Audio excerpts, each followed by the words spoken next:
ಬೇರೆ ಬೇರೆ ಶೆಡ್ಗಳು ಹಾಕುವಂಥದ್ದು ಅಥವಾ ಬೇರೆ ಕೆಲಸಗಳಿಗೆ ಅದನ್ನ ಮಾಡ್ತಾ ಇದ್ದಾರೆ. ಅದು ರಿಂಗ್ ರೋಡ್ ಸಮೀಪ ಆ ಒಂದು ಸರೌಂಡಿಂಗ್ ಹೆಚ್ಚಾಗ್ತಾ ಇದೆ. ಒಂದಷ್ಟು ಕ್ಷೇತ್ರ ಒಂದು ಓನ್ ವೀಕ್ಷಣೆ ಮಾಡುವಂಥ ಪ್ರಯತ್ನ ಮಾಡ್ತಾ ಇದ್ರೆ. ಹೌದು, ಈಗ ನಾನು ಒಂದು ವಾರ ಆಯಿತು ಚಾರ್ಜ್ ತಗೊಂಡು. ನನ್ನ ಆಸೆ ಮತ್ತು ನಿರೀಕ್ಷಣೆ, ನನ್ನ ಒಂದು ಈ ಒಂದು ಕರ್ತವ್ಯದಿಂದ ಏನಿದೆ ಅಂತಂದರೆ, ಕಾನೂನಿನ ಹಿತ ಮತ್ತು ಜನರ ಒಂದು ಹಿತ ಎರಡೂ ಒಂದು ಕಾಪಾಡಿಕೊಂಡು ನಾನು ಏನು ಅಭಿವೃದ್ಧಿ ಮಾಡಬಹುದು, ಎಷ್ಟು ಸಾಧ್ಯವಿದೆಯೋ ಅದನ್ನು ಮಾಡಬೇಕು. ಸೊ ಈಗ ಕಾನೂನಿನ ಅಡಿಯಲ್ಲಿ ಎಷ್ಟೆಲ್ಲ ಈಗ ನಾವು ಸ್ವಚ್ಛವಾಗಿ ನಮ್ಮ ನಗರವನ್ನು ಇಟ್ಕೋಬೇಕಾಗಿರೋದು, ಮತ್ತು ಪ್ಲಾಸ್ಟಿಕ್ ಬಳಕೆ ಕಡಿವಾಣ ಮಾಡೋದಾಗಲಿ, ಹಾಗೆಯೇ ನಮ್ಮ ಪಾರ್ಕ್ ಜಾಗಗಳು ಎನ್ಕ್ರೋಚ್ಮೆಂಟ್ ಇರಲಿ ಅದು ಸೇರಿಕೊಂಡು, ಮತ್ತು ನಮ್ಮ ನಿರ್ವಹಣೆ ಸಂಬಂಧಪಟ್ಟಿರೋದು ನಾವು ಇಂಪ್ರೂವ್ ಮಾಡಬೇಕಾಗಿರೋದು, ಸುಧಾರಣೆ ಮಾಡಬೇಕಾಗಿರೋದು. ಅಷ್ಟೇ ಅಲ್ಲದೆ ನಮ್ಮ ಈ ಅರಮನೆ ನಗರಿ ಈ ಒಂದು ಎಲ್ಲ ವಿಶ್ವ ಹಂತದಲ್ಲಿ ಪ್ರಖ್ಯಾತಿ ಪಡೆದಿರುವ ನಗರಿ. ಇಲ್ಲಿ ಪ್ರವಾಸಿಗಳು ಅತಿ ಹೆಚ್ಚಿನ ಸಂಖ್ಯೆಯಲ್ಲಿ ಬರೋರು. ಆ ಕಾರಣಕ್ಕಾಗಿ ನಾವು ನಮ್ಮ ನಗರವನ್ನು ಸ್ವಚ್ಛವಾಗಿ ಇಳ್ಕೋಬೇಕಾಗುತ್ತೆ. ಮತ್ತು ನಮ್ಮ ನಗರದಲ್ಲಿ ಇರುವ ಪ್ರವಾಸಿ ತಾಣಗಳನ್ನು ಅವರು ವೀಕ್ಷಣೆ ಮಾಡುವಾಗ ಬರುವ ಒಂದು ಅವರಿಗೆ ಏನು ಅನುಭವ ಇರ್ತದೆ, ಅದಕ್ಕೆ ನಾವು ಇನ್ನೂ ಒಂದು ಹಂತದಲ್ಲಿ ಮೇಲ್ದರ್ಜಿಸಬೇಕಾಗುತ್ತೆ. ಅದು ಒಂದು ನಮ್ಮ ಪ್ರಯಾರಿಟಿ. ಮತ್ತು ಪರಂಪರೆ, ಇತಿಹಾಸ ತುಂಬ ಹತ್ತಿರವಾಗಿರುವ ವಿಚಾರ ನನಗೆ. ನಮ್ಮ ಈ ಜಿಲ್ಲೆಗೆ ಶ್ರೀಮಂತ ಇತಿಹಾಸ ಪರಂಪರೆ ಇರೋದನ್ನ ಆ ಒಂದು ಆಸ್ಪೆಕ್ಟಲ್ಲೂ ಕೂಡ ನಮ್ಮ ಕಾರ್ಪೊರೇಷನ್ ವತಿಯಿಂದ ಕೆಲಸ ಮಾಡಲಿಕ್ಕೆ ನಾನು ಸಿದ್ಧರಾಗಿರ್ತೇನೆ. ಹೆಲ್ತ್ ಸ್ಯಾನಿಟೇಷನ್ ಸಂಬಂಧಪಟ್ಟಿರೋದು ಈಗ ಸ್ವಚ್ಛತಾ ಸರ್ವೇಕ್ಷಣೆ 15ನೇ ತಾರೀಕಿನಿಂದ ಸ್ಟಾರ್ಟ್ ಮಾಡ್ತಾಯಿದ್ದಾರೆ ಇಡೀ ರಾಷ್ಟ್ರ ಹಂತದಲ್ಲಿ. ಏಪ್ರಿಲ್ ಒಳಗೆ ಅವರು ಸರ್ವೆ ಮಾಡ್ತಾರೆ. ನಮ್ಮ ಜಿಲ್ಲೆಗೂ ಮತ್ತು ನಮ್ಮ ಕಾರ್ಪೊರೇಷನ್ಗೂ ಅವರು ಬರಲಿದ್ದಾರೆ. ಈ ಒಂದು ನಿಟ್ಟಿನಲ್ಲಿ ನಮ್ಮ ಕಳೆದ ವರ್ಷದ್ದು ನಮ್ಮ ಏನು ರ್ಯಾಂಕ್ ಇತ್ತು, ಆ ರ್ಯಾಂಕ್ನ ನಾವು ತುಂಬ ಡಬಲ್ ಡಿಜಿಟ್ ರ್ಯಾಂಕ್ ಬಿಟ್ಟು ಒಂದು 10 ಆಯಿತು, 20 ಆಯಿತು, ಈಗ 27ನೇ ರ್ಯಾಂಕಿಗೆ ನಾವು ನಿಂತ್ಕೊಂಡಿರೋದು. ಅದಕ್ಕಿಂತ ಕೆಳಗೆ ಹೋಗಲಿಕ್ಕೆ ಅವಕಾಶವೂ ಇಲ್ಲ, ಮತ್ತು ನನಗೂ ಪಾಸಿಬಲ್ ಇಲ್ಲ ಅದು ಆಗಲಿಕ್ಕೆ, ನನ್ನ ಆಸೆನೂ ಇಲ್ಲ. ಸೊ ಈಗ ಮೇಲೆ ಹೋಗೋದು ಒಂದೇ ದಾರಿ. ಆ ಒಂದು ನಿಟ್ಟಿನಲ್ಲಿ ಈಗಾಗಲೇ ಕಳೆದ 6 ದಿವಸದಿಂದ ಬೆಳಿಗ್ಗೆ ಮಾರ್ನಿಂಗ್ ರೌಂಡ್ಸು ನಾನು ನಮ್ಮ ಸಿಬ್ಬಂದಿ ವರ್ಗದವರು ಎಲ್ಲ ಮಾಡ್ತಾಯಿದ್ದೀವಿ. ಈಗಿರುವ ಇನ್ಫ್ರಾಸ್ಟ್ರಕ್ಚರ್ನ ಬಳಸ್ಕೊಂಡು ನಾವು ನಮ್ಮ ಕಾರ್ಯಮಿತಿ ಒಳಗಡೆ ನಗರವನ್ನು ಸ್ವಚ್ಛಗೊಳಿಸೋದು, ಚರಂಡಿಗಳನ್ನು ಸ್ವಚ್ಛಗೊಳಿಸೋದು, ಮತ್ತು ಎಲ್ಲಿ ತುರ್ತು ಕಾಮಗಾರಿಗಳಿದ್ದಾವೆ ಅದನ್ನು ಅಟೆಂಡ್ ಮಾಡೋದು. ಅದನ್ನು ಬಿಟ್ಟು ಬೇರೆ ಲಾಂಗ್ ಟರ್ಮ್ ವಿಷನ್ ಕೂಡ ನಾವು ಸ್ವರೂಪಿಸ್ತಾ ಇದ್ದೀವಿ. ತಂತ್ರಜ್ಞಾನ ಮತ್ತು ಇನ್ಫಾರ್ಮೇಷನ್ ಟೆಕ್ನಾಲಜಿ ಸಂಬಂಧಪಟ್ಟಿರೋದು ಯಾವ್ಯಾವ ತಂತ್ರಜ್ಞಾನ ನಾವು ಬಳಸ್ಕೋಬಹುದು, ಅದನ್ನು ಬಳಸಲಿಕ್ಕೆ ಎಲ್ಲ ಥರದಲ್ಲಿ ಈಗ ಕಾರ್ಯರೂಪ ನಾವು ಮಾಡ್ತಾ ಇದ್ದೇವೆ. ಸರ್, ಒಂದು ಕಡೆ ಈಗ ಸದ್ಯಕ್ಕೆ ಏನು ನಗರದಲ್ಲಿರ್ತಕ್ಕಂಥ ದೊಡ್ಡ ದೊಡ್ಡ ಮೋರಿಗಳಿದೆ, ಅವೆಲ್ಲವೂ ಕೂಡ ಗದ್ದೆಗೆ ನಾಡ್ತಾ ಇದ್ದಾವೆ, ಜೊತೆಗೆ ಬರ್ತಾ ಇದೆ, ಸಾಂಕ್ರಾಮಿಕ ರೋಗಗಳು ಬರುವಂಥ ಸಾಧ್ಯತೆ ಇದೆ. ಈ ನಿಟ್ಟಿನಲ್ಲಿ ತಾವು ಯಾವ ರೀತಿ ಕ್ರಮ? ಈಗಾಗಲೇ ತಮಗೆ ಹೇಳಿರುವ ಹಾಗೆ ಈಗ ಕಳೆದ 6 ದಿವಸದಿಂದ ಇದೇ ಕೆಲಸ ನಾವು ಮಾಡ್ತಾ ಇರೋದು. ಈ ಕೆಲಸವನ್ನು ನಾವು ಇನ್ನೂ ಬರುವ ಕಾಲಗಳಲ್ಲಿ, ತಿಂಗಳಲ್ಲಿ ನಾವು ವಿಸ್ತರಿಸುವುದು. ಹಂತದಲ್ಲಿ ಎಲ್ಲ ಥರ ತಾವು ಹೇಳ್ತಿರುವ ಹಾಗೆ ನಮ್ಮ ಡ್ರೈನ್ಸ್ ಆಗಲಿ ಅಥವಾ ಮೋರುಗಳಾಗಲಿ ಮತ್ತು ನಮ್ಮ ನಗರ ಆಗಲಿ ನಾವು ಸ್ವಚ್ಛಗೊಳಿಸಬೇಕಾಗುತ್ತೆ.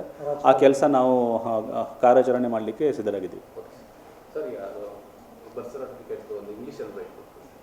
ಇಂಪ್ಲಿಮೆಂಟ್ ಆಗಿದೆ ಮೊನ್ನೆಯಿಂದ. ದಿನಾಂಕ 4ನೇ ತಾರೀಕು ಅಲ್ವಮ್ಮ? ಎಷ್ಟು ಗಂಟೆಯಿಂದ?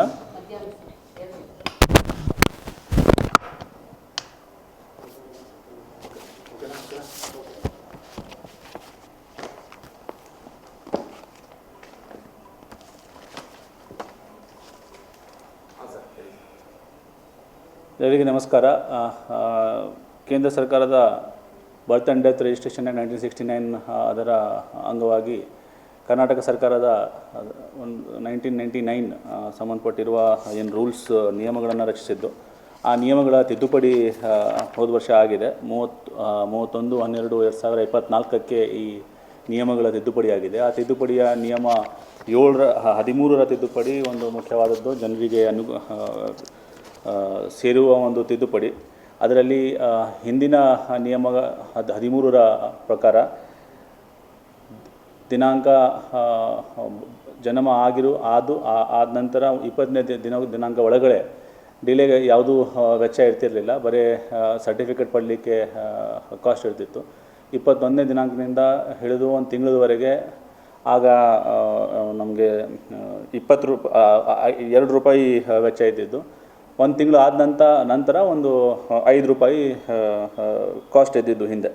ಸೊ ಈಗ ಈ ತಿದ್ದುಪಡಿ 13ರ ತಿದ್ದುಪಡಿ ಆದಮೇಲೆ 2 ರೂಪಾಯಿ ಇರೋದು 20 ರೂಪಾಯಿ, 5 ರೂಪಾಯಿ ಇರೋದು 50 ರೂಪಾಯಿ ಹಂಗೆ ಈಗ ತಿದ್ದುಪಡಿ ಆಗಿದೆ. ಈಗ ತಿದ್ದುಪಡಿ ಆಗಿರೋದು 2024 ಡಿಸೆಂಬರ್ 31ರಂದು. ಸೊ 25 ಸರಿಯಷ್ಟೇ 25 ವರ್ಷ ಆದ ನಂತರ ಇದು ತಿದ್ದುಪಡಿ ಆಗಿರೋದು. ಈ ಅಧಿಸೂಚನೆ ಅಂಗವಾಗಿ ದಿನಾಂಕ 4/2/2024 ತಂತ್ರಾಂಶದಲ್ಲೂ ಕೂಡ ಇದು ರಿಫ್ಲೆಕ್ಟ್ ಆಗಿದೆ. ಅದರ ಪ್ರಕಾರ ಇದು ಹೊಸ ಅಧಿಸೂಚನೆ ಮತ್ತು ಹೊಸ ತಿದ್ದುಪಡಿಯಾಗಿ ನಿಯಮ ಏನಾಗಿದೆ ಅದರ ಪ್ರಕಾರ ಪರಿಷ್ಕೃತ ಶುಲ್ಕ ಜನರಿಗೆ ಈಗ ಕಟ್ಟುವ ಒಂದು ಪರಿಸ್ಥಿತಿ. ಇದರಲ್ಲಿ ಈಗ ನಾನು ಸ್ಪಷ್ಟವಾಗಿ ಹೇಳಬೇಕಾದ್ರೆ 50 ರೂಪಾಯಿ ಒಂದು ಬರ್ತ್ ಆ್ಯಂಡ್ ಡೆತ್ ಸರ್ಟಿಫಿಕೇಟ್, ಜನನ ಅಥವಾ ಮರಣ ಸರ್ಟಿಫಿಕೇಟ್ ಪಡಲಿಕ್ಕೆ ಒಂದು 50 ರೂಪಾಯಿ ಕಾಸ್ಟ್ ಇದೆ. 20 ದಿವಸದ ಒಳಗಡೆ ಬಂದರೆ ಏನೂ ವಿಳಂಬ ಪಾವತಿ ಇರಲ್ಲ. 21ನೇ ದಿನದಿಂದ 30ನೇ ದಿನ ಒಳಗೆ ಅವರು ಕಟ್ಟಬೇಕಾಗಿರೋದು 20 ರೂಪಾಯಿ ಎಕ್ಸ್ಟ್ರಾ ಕೊಡಬೇಕಾಗುತ್ತೆ. ಮತ್ತು ಒಂದು ತಿಂಗಳಿಂದ ಒಂದು ವರ್ಷದ ಒಳಗೆ ಅವರು ಕಟ್ಟಬೇಕಾಗಿರೋದು 50 ರೂಪಾಯಿ. ಅದಕ್ಕಿಂತ ಮೀರಿ ಹಿಂದೆ ಹೇಗೆ ನಿಯಮ ಇತ್ತು ಅದೇ ರೀತಿಯಲ್ಲಿ ಕೋರ್ಟ್ ಡೈರೆಕ್ಷನ್ ಬೇಸಿಸ್ ಮೇಲೆ ಮಾಡಬೇಕಾಗಿರೋದು. ಆ ಒಂದು ನಿಯಮ ಮತ್ತು ಮಾರ್ಗಸೂಚಿ ಹಾಗೆ ಇರೋದು. ಸರ್, ಈಗ ಮೈಸೂರು ಜನತೆಗೆ ಹಿಂದೆ ಏನಿತ್ತು ಅದೇ ರೀತಿ ಸೊ ಅವ್ರಿಗೆ ಹೇಗೆ ಇದು ಒಂದು ವಿಚಾರ ಏನಂತಂದರೆ ತುಂಬ ಹಳೇ ರೇಟ್ಸ್ ಇದು. ಈಗ 2 ರೂಪಾಯಿ ನಾವು ಕಟ್ಟಬೇಕಾದ್ರೆ ಹುಡುಕಬೇಕಾಗುತ್ತೆ ಎಲ್ಲಿದೆ ಅಂತ. ತುಂಬ 1999 ಆಗಿನ ಕಾಲ 2 ರೂಪಾಯಿಗೆ ಒಂದು ಸ್ವಲ್ಪ ಮಾನ್ಯತೆ ವಿಶೇಷತೆ ಇತ್ತು. ಸೊ ಈಗ 20 ರೂಪಾಯಿ ಮತ್ತು 50 ರೂಪಾಯಿ ಆಗಿರೋದ್ರಿಂದ ಜನರಿಂದ ಅವ್ರಿಗೆ ನಾವು ಇನ್ ಟೈಮ್ ಅವರಿಗೆ ನಾವು ಈ ಸರ್ವಿಸು ಸರ್ಟಿಫಿಕೇಟು ಕೊಡಬೇಕಾದ್ರೆ ಅವರು ಒಗ್ಗಬೇಕಾಗುತ್ತೆ. ನಿಮ್ಮ ಮೂಲಕ ಜನಸಾಮಾನ್ಯರಲ್ಲಿ ಕೂಡ ಈ ಅರಿವು ಬರಬೇಕಾಗುತ್ತೆ. ತಂತ್ರಾಂಶದಲ್ಲಿ ಆಗಲೇ ರಿಫ್ಲೆಕ್ಟ್ ಆಗಿರೋದ್ರಿಂದ ಅದು ಕೇಂದ್ರೀಕೃತ ತಂತ್ರಾಂಶ ಇದ್ದಿದ್ದು ಎಲ್ಲ ಬರೀ ಕಾರ್ಪೊರೇಷನ್ ವ್ಯಾಪ್ತಿ ಅಷ್ಟೇ ಅಲ್ಲ, ಇಡೀ ಜಿಲ್ಲೆ ಮತ್ತು ರಾಜ್ಯದ ವ್ಯಾಪ್ತಿಯಲ್ಲಿ ಕೂಡ ಈ ಹೊಸ ಅಧಿಸೂಚನೆ ತಿದ್ದುಪಡಿ 13ರ ನಿಯಮ ಅನುಗುಣವಾಗಿ ಬದಲಾವಣೆ ಆಗಿದೆ. ಅದು ತಂತ್ರಾಂಶದಲ್ಲಿ ಬಂದಿರೋದ್ರಿಂದ ಈಗಾಗಲೇ ತಮ್ಮ ಮೂಲಕ ಹೋಗ್ತಾ ಇರುವ ಒಂದು ಮತ್ತು ನಮ್ಮ ಕನ್ಸರ್ನ್ಡ್ ಆಫೀಸರ್ಸಿಂದ ನಾವು ಅವರಿಗೆ ಜನರಿಗೆ ಮಾಹಿತಿ ಮೂಡಿಸುವ ಹಾಗೆ ಮಾಡ್ತೀವಿ. ಸರ್, ಈಗ ತಾವು ಹೊಸದಾಗಿ ಮೈಸೂರಲ್ಲಿ ಇರ್ತಕ್ಕಂಥ ಹಲವಾರು ಸಮಸ್ಯೆಗಳಿದೆ. ನೀರಿನ ಸಮಸ್ಯೆ ಮತ್ತು